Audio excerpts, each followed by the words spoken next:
It's 18 months since Cockermouth Main Street was submerged in water in the Great Flood of 2009. But the town centre has been given a facelift and business is almost back to normal. Most properties that had to be evacuated have now seen the families move back in. But that doesn't mean that the devastating events have been forgotten.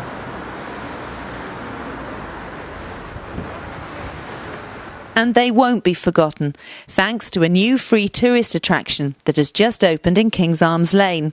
A series of panels depicting Cockermouth's development from Roman times through to the flood of November 2009 have been installed. Well, really the inspiration came from Bernard Bradbury's book on the history of Cockermouth. I read it about 20 years ago, and when we developed this shopping development 23 years ago, I didn't have the money to do it. And then as time goes on, you think, right, should we do it, should we? Well, it's the inconvenience to the actual lane then, isn't it? You know, because you've got people shopping, eating at cafes, restaurants, so it's not quite that convenient. So out of the disaster of the floods came the wall, because all the shops were wiped out, there was nobody here, so it was a perfect opportunity to build this wall. Two things, it's a history wall of the Cockermouth history wall, and also it's a good flood defence. He was a villain. He was a villain. He was a nasty, nasty man. He's a great man, amazing man. It's such a good idea to have a wall. It's such a good idea, especially in this county. This is a county of walls. We have one of the world's great walls sweeping in the north there, Hadrian's Wall. We have the unparalleled web of walls in the Lake Districts, all those stone walls, which are quite extraordinary. This place, Cockermouth, nearby, first really, as it will tell you on there, got into the record books with the building of a fortress and walls down at Pack Castle. 3, 2, 1.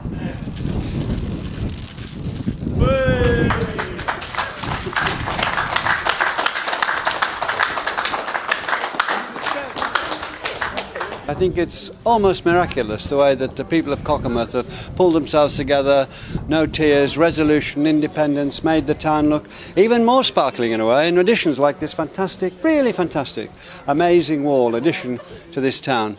I mean, it really jumps out at you. I mean, what have you picked out that you particularly like? Well, there are very few towns in the whole of this country, which is the most history-conscious countries in the world, who have this sort of history. Started in Roman times, came through the medieval castles, now we have the hiring fairs, now we have the great markets, and then we have two world figures, not on one little town. Wordsworth, a world literary figure, world poet, and John Dalton, who started serious work on the atom. John Dalton and atom are synonymous. That man, Fear and Fallows, he would have joined them. He died young. He was the Astronomer Royal.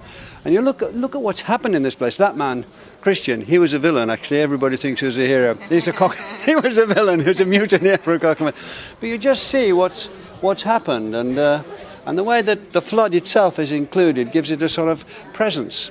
I think it's terrific. I mean, it says Cockermouth's risen again, which it has. Cockermouth's on the go again, which it is. And this is a wall in a county of walls. So what's wrong with that? There's two things going to come out of this. One, it's a free tourist attraction and people will come into town, they'll learn about the history. Secondly, I hope it becomes an educational tool as well, because I do feel that history is very much undervalued. So that's my two wishes that come out of it, and it'll be for the great benefit of this wonderful town of Cockermouth. The Cockermouth History Wall is 70 feet long and 8 feet high, making it one of the county's largest art installations and a permanent feature for Cockermouth. Kim Ingalls, Lakes TV.